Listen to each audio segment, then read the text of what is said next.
Trim and extend are tools which allow us to clean up how certain drawn objects cross or touch each other. While they used to all be the same tool, today they actually have 3 buttons to do all their different functions, and they can be found up on the ribbon.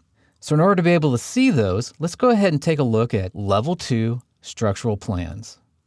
And we're going to zoom in and select on one of these beams that's going across here. By doing this, we now have our modification tools up here on the ribbon. And the one we're going to be looking for, of course, is going to be the Trim Extend to Corner tool. Also, there's 2 other tools up there, which are Trim Extend Single Element, as well as Trim Extend Multiple Elements. Now, for what it's worth, Trim Extend Single Element and Trim Extend Multiple Elements are almost the exact same tool. The only difference is, as the name implies, is that Single Element allows you to use the command essentially one time, while Multiple Elements allows you to do this to multiple different objects essentially at the same time. So, the 2 main different commands here are going to be Trim Extend the Corner and Trim Extend Single Element. So let's start by illustrating the Trim Extend the Corner tool. So we'll go ahead and select on that. Next, we'll want to select on this beam right here, and then this one here. And we'll do the same thing down here below. Now the reason why these happen to be cleaning up to a corner like this is that there are some certain cleanup tools that are in play here.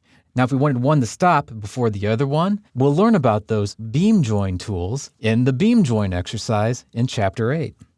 Now, in this case, we can see how they've all come together, and it looks almost exactly like this image up here of the Trim Extend the Corner.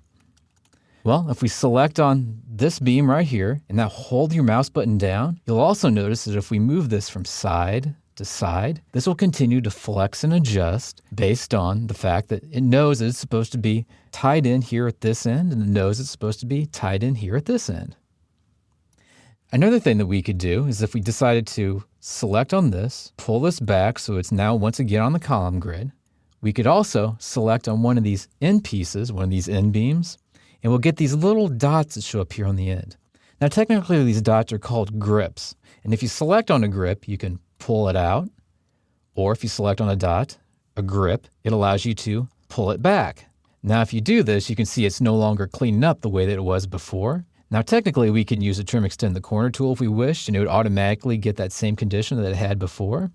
But there's a couple other things that we could do if we wanted to have these clean up on one another. The first thing is we could click on this little grip and we could just sort of pull it forward until it got to that intersection right there. And you can see how it automatically cleans itself up. In fact, if it's just a one-off kind of condition, this is what I do an awful lot. I'll just click on one, just pull it back, and get them so they line up and have them just automatically, as much as possible anyway, clean up on one another. You can see here one of the weaknesses in doing that. Sometimes by just clicking on it and pulling it and sort of eyeballing it, it won't clean up quite the way that you would expect it to. In fact, it might even give you an error message saying they can't keep the things actually joined to one another. And, in this case, that's okay. The reason is that we can still use our tools from up here, like Trim Extend Corner, in order to be able to fix these conditions. Now, another thing that we can know, or we can use, is this Trim Extend Single Element tool. Now, if we use the single element, this is what it does. By selecting on this column, we can click on it and pull it out. This one, we can click on it and pull it back.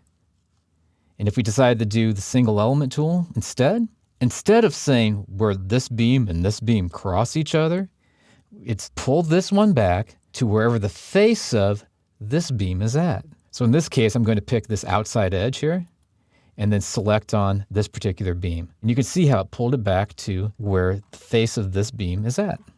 And we can do the same thing with this one down here. So we'll go ahead and I'm just escaped out of the tool. I'll select back on here. Once again, I'll use the Trim Extend Single Element, pick that line, pick the beam, and we can see how they end up cleaning up on one another. Now, it's important to know that these commands apply to walls and beams and many other types of entities, including line work. And by using their power, we can clean up many different conditions without the need to redraw the objects from scratch.